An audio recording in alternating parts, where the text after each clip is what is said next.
BTS এই নামটা কানে এলেই বেশিরভাগ মানুষ মজা করতে শুরু করে, কেউ কেউ আবার নাকও সিটকে ওঠেন। সাউথ কোরিয়ার এই ব্যান্ডটিকে নিয়ে তৈরি হয় নানা নোংরা মিম। কিন্তু আজ আমরা আপনাদের বিটিএস এর বিষয়ে এমন কিছু কথা বলবো যা শোনার পর পরের বার থেকে আপনি বিটিএস নিয়ে হাসাহাসি করার আগে অন্তত দুবার ভাববেন। আগে হ্যাঁ, আপনি জানলে চমকে যাবেন, যাদের নিয়ে সামাজিক যোগাযোগ মাধ্যমে সারাক্ষণ মজা করা হয়, যাদের ব্যক্তিত্ব নিয়ে প্রশ্ন ওঠে বারবার, সেই বিখ্যাত বিটিএস ব্যান্ডের সবাই এবার গান গাওয়া বন্ধ রেখে সেনাবাহিনীতে যোগদান করতে চলেছেন। এতদিন যাদের হাতে গিটার থাকতো তারা হঠাৎ হাতে বন্দুক নিয়ে ঘুরে বেড়াবে। কাহিনীটা মেলাতে পারছেন না তো? চলুন আজ আপনাদের বিটিএস সম্পর্কে যাবতীয় দৃষ্টিভঙ্গি বদলে দিই। সামাজিক যোগাযোগ মাধ্যমে যারা সারাদিন বিটিএস নিয়ে মজা করেন, বিটিএস এর পোস্টে হা হা রিয়াকশন দেন, তাদের যদি জিজ্ঞেস করেন আপনারা কোন কারণে এমনটা করেন, তখন তারা হয়তো চুপ করে যান, কোনো উত্তরই খুঁজে পান না। কারণ এই মানুষগুলো এটা জানেন না যে বিটিএস ব্যান্ডের ওই 7টা ছেলের জীবন একসময় কতটা কঠিন ছিল। তারা এটাও জানে না যে গিনেস বুক থেকে শুরু করে গ্রামি কিংবা বিলবোর্ড মিউজিকের একদম ওপরের সারিতে থাকে এই ব্যান্ড। অনেকেরই অভিযোগ এই 7টি ছেলের মধ্যে নাকি কোনো ব্যক্তিত্ব নেই, কিন্তু তারা জানেন না যে এই ছেলেগুলি এই মুহূর্তে 2 বছরের জন্য গান গাওয়া বন্ধ করে দেশের হয়ে মিলিটারি সার্ভিসে যোগ দিতে চলেছে।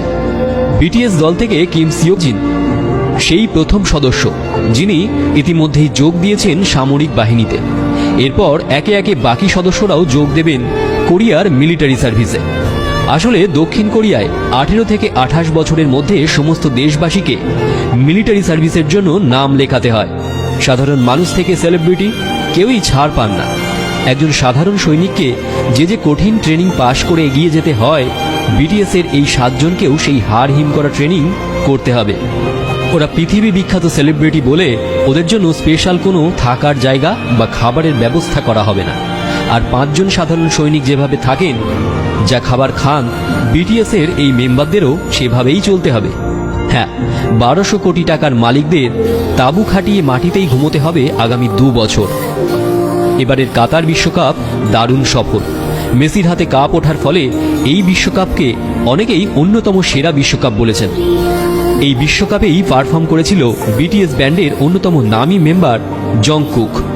বিটিএস নিয়ে অনেকে নাক কুঁচকালেও এই পারফরমেন্স দেখে মনে মনে বলেছেন, না, ছেলেটার সত্যিই এলেম আছে। সারা পৃথিবী চেনে এই ব্যান্ডকে, কখনো ক্যান্সার আক্রান্ত বাচ্চাদের জন্য, আবার কখনো করোনা আক্রান্ত মানুষদের জন্য কোটি কোটি টাকা দান করে দেয় এই ব্যান্ড। হাজার সমালোচনা ব্যঙ্গকে তুড়ি মেরে উপেক্ষা করে 1 নম্বরেই থাকে এই ব্যান্ড। ইতিমধ্যেই আমেরিকা ছাড়িয়ে ভারত, বাংলাদেশেও দারুণ জনপ্রিয় বিটিএস। ধর্মতলা কিংবা ঢাকার বাজারে বিটিএস লেখা টি শার্টের ডিমান্ড কিন্তু আকাশ ছোঁয়া। শুধুমাত্র এই বিটিএস এর জন্যই দক্ষিণ কোরিয়ায় ট্যুরিস্টদের ঢল নেমেছে। তাই বিটিএস ব্যান্ড মেম্বাররা যদি সেনাবাহিনীর ট্রেনিংয়ে যোগ না দিতে চাইতেন, তাহলে তাদের কেউ কিছু বলতো না। কিন্তু তারা নিজেদের সেলিব্রিটি ইমেজের প্রভাব খাটায়নি। সাধারণ দেশবাসীর মতো তারাও দেশের কাজে লেগে পড়েছেন। এই ছেলেগুলোর কেউ রাস্তায় নেচে পয়সা রোজগার করত, আবার কেউ বা বাড়ি বাড়ি খাবার ডেলিভারি করে মা বাবার হাতে টাকা তুলে দিত। কাউকে আবার শুধুমাত্র চাষির ছেলে হওয়ার জন্য ব্যঙ্গও সহ্য করতে হয়েছে ছোট থেকে। অথচ আজ সেই ছেলেগুলোই বর্তমান পৃথিবীর সবচেয়ে বড় ব্যান্ডের মুখ। আমাদের তরফ থেকে বিটিএস এবং তাদের ফ্যান অর্থাৎ বিটিএস আর্মিদের জন্য রইল অনেক অনেক শুভেচ্ছা। সেনাবাহিনীর ট্রেনিং শেষ করে খুব তাড়াতাড়ি আবার গানের জগতে ফিরে আসুন আপনারা।